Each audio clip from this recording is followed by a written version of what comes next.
নমস্কাৰ আই news north ইষ্টৰ সমূহ দৰ্শকক স্বাগতম জনাই ষ্টুডিঅ'ত মই ডিম্পি আৰু লৈ আহিছো এক ব্ৰেকিং নিউজ কিয়নো অস্বস্তিত পৰিছে নৰেন্দ্ৰ মোদী চৰকাৰ অস্বস্তিত পৰিছে ফ্ৰান্সৰ ৰাষ্ট্ৰপতি এমানুৱেল মেক্ৰ কিয়নো ফ্ৰান্সৰ ন্যায়ালয়ে তদন্তৰ ঘোষণা কৰিছে ৰাফেল যুদ্ধ জাহাজ ক্ৰয় বিক্ৰয়ক লৈ আৰু এই মুহূৰ্তত আই নিউজ নৰ্থ ইষ্টে যুগুত কৰা এক প্ৰতিবেদন আগবঢ়াইছো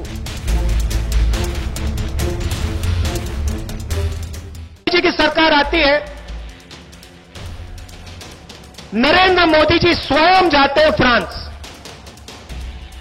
और पता लगा लीजिए उनके डेलीगेशन में उनके साथ अनिल अंबानी जी फ्रांस जाते हैं नरेंद्र मोदी हिंदुस्तान एरोनॉटिकल लिमिटेड से कॉन्ट्रैक्ट छीनते हैं और अपने मित्र अनिल अंबानी को कॉन्ट्रैक्ट देते हैं सुप्रीम कोर्ट तक मसला क्लियर हो सुप्रीम कोर्ट ने उसके बाल की खाल उधेड़ करके सारी चीजें निकाल करके रख दी फ्रांस के राष्ट्रपति जी ने बयान दे दिया है भारत के प्रधानमंत्री ने बयान दे दिया है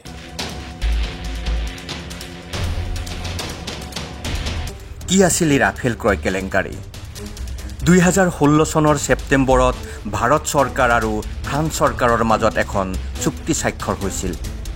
এই চুক্তি মতে ভাৰতে দুটা ইঞ্জিনযুক্ত 36খন ৰাফেল যুদ্ধ জাহাজ 58,000 কোটি বা 7.8 বিলিয়ন ইউৰোত কিনিবলৈ সিদ্ধান্ত লৈছিল 2015 চনৰ এপ্ৰিলতে নৰেন্দ্ৰ মোদীয়ে ফ্ৰান্সত উৎপাদিত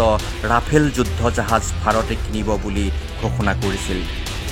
এই ৰাফেল যুদ্ধ জাহাজ ক্ৰয়ক লৈ সমগ্ৰ ভাৰততে তুমুল বিতৰ্কৰ সূচনা কৰিছিল কংগ্ৰেছে ঘোষণা কৰিছিল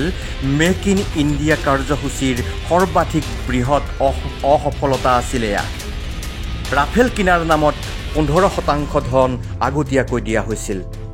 কংগ্ৰেছে ধন লেনদেনত কেলেংকাৰী হোৱাৰ অভিযোগ তুলিছিল কংগ্ৰেছৰ মতে ইউপিএ চৰকাৰে যি দামত ৰাফেল কিনাৰ কথা আছিল নৰেন্দ্ৰ মোদী চৰকাৰে তাতকৈ 3 গুণ অধিক দাম দি ৰাফেল ক্ৰয় কৰিছিল এই কেলেংকাৰীত নাম ওলাইছিল অনিল আম্বানীৰো সমগ্ৰ ভাৰতত তুমুল বিতৰ্কৰ সূচনা হৈছিল ৰাফেলক লৈ এই ৰাফেল ক্ৰয়ত ঠিকাৰ দায়িত্ব লৈছিল অনিল আম্বানীয়ে কিন্তু সকলো বিতৰ্কৰ সামৰণি মাৰি ভাৰতৰ উচ্চতম ন্যায়ালয়ে ঘোষণা কৰিছিল ৰাফেল ক্ৰয় নিকা ব্যৱস্থাৰে কৰা হৈছে কোনো কেলেংকাৰী সংঘটিত হোৱা নাই তাৰ পাছতো ৰাফেল ক্ৰয়ক লৈ কেলেংকাৰী নোহোৱা বুলি কৰা ঘোষণাত বিশ্বাস কৰা নাছিল কেইবাটাও ৰাজনৈতিক দল আৰু কেইবাজনো ৰাজনীতিকে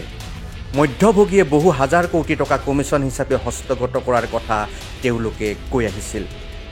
আজি ফ্ৰান্স আদালতেও ৰাফেল ক্ৰয় বিক্ৰয়ক লৈ কেলেংকাৰী হোৱা বুলি আৰু এজন মধ্যস্থতাকাৰীক 9 কোটি টকা ভেটি দিয়াৰ কথা সন্দেহ কৰি তদন্ত ঘোষণা কৰিলে পেৰিছৰ এটা বেচৰকাৰী সংগঠন শ্বেৰপাই ফ্ৰান্স আদালতত এই অভিযোগ দাখিল কৰিছিল ফ্ৰান্সৰ আদালতৰ এই ঘটনাই এতিয়া সমগ্ৰ ভাৰত ফ্ৰান্সতেই ধুমুহাৰ সৃষ্টি কৰিছে ভাৰত আৰু ফ্ৰান্সৰ চৰকাৰক ফ্ৰান্স আদালতৰ এই সিদ্ধান্তই হতচকিত কৰিছে হলঠেকত পেলাইছে ইতিমধ্যে ফ্ৰান্স আদালতে তদন্ত আৰম্ভ কৰিছে আৰু এই তদন্তৰ দায়িত্ব দিয়া হৈছে এগৰাকী ফৰাচী ন্যায়াধীশক আৰু ফৰাচী ন্যায়াধীশগৰাকীয়ে যোৱা 14 জুনৰ পৰা পুনৰ ৰাফেল যুদ্ধ জাহাজ ক্ৰয় বিক্ৰয়ৰ কেলেংকাৰীক লৈ তদন্ত আৰম্ভ কৰা হৈছে আৰু এই তদন্তই সাঙুৰি লৈছে দাছো নামৰ ফৰাচী বিমান নিৰ্মাতা কোম্পানীটোক যিটো কোম্পানীয়ে মধ্যস্থতাকাৰীৰ ভূমিকা গ্ৰহণ কৰিছিল আৰু বৃহৎ পৰিমাণৰ উৎকোচ লৈছিল বুলি সন্দেহ কৰা হৈছে ইতিমধ্যে তদন্ত আৰম্ভ হৈছে পুনৰ জনাইছো ইতিমধ্যে তদন্ত আৰম্ভ হৈছে ৰাফেল যুদ্ধ জাহাজ ক্ৰয় কেলেংকাৰীক লৈ ফৰাচী ন্যায়ালয়ে পুনৰ তদন্ত আৰম্ভ কৰিছে আৰু যোৱা 14 জুনৰ পৰা এই তদন্ত আৰম্ভ হৈছে এগৰাকী বিশেষ ন্যায়াধীশৰ অধীনত আৰু ইতিমধ্যে এই কথাই হলঠেকত পেলাইছে দুইখন দেশৰ চৰকাৰক 126খন ৰাফেল যুদ্ধ জাহাজ ক্ৰয় কৰাৰ যি চুক্তি আছিল সেই চুক্তিত বৃহৎ কেলেংকাৰী হোৱাৰ কথা ইতিমধ্যে সৰ্বত্ৰ চৰ্চিত হৈ আছিল কিন্তু ভাৰতৰ উচ্চতম ন্যায়ালয়ে এই ঘোষণা কৰিছিল যে এই যুদ্ধ জাহাজ ক্ৰয়ক লৈ ভাৰতবৰ্ষৰ চৰকাৰে কোনো কেলেংকাৰী কৰা নাই কিন্তু এতিয়া ফ্ৰান্স ন্যায়ালয়ে পুনৰ যোৱা 14 জুনৰ পৰা এই কেলেংকাৰীৰ তদন্ত আৰম্ভ কৰাৰ পিছত হলঠেকত পৰিছে নৰেন্দ্ৰ মোদীৰ বিজেপি চৰকাৰ আৰু ফৰাচী চৰকাৰ I news north east international report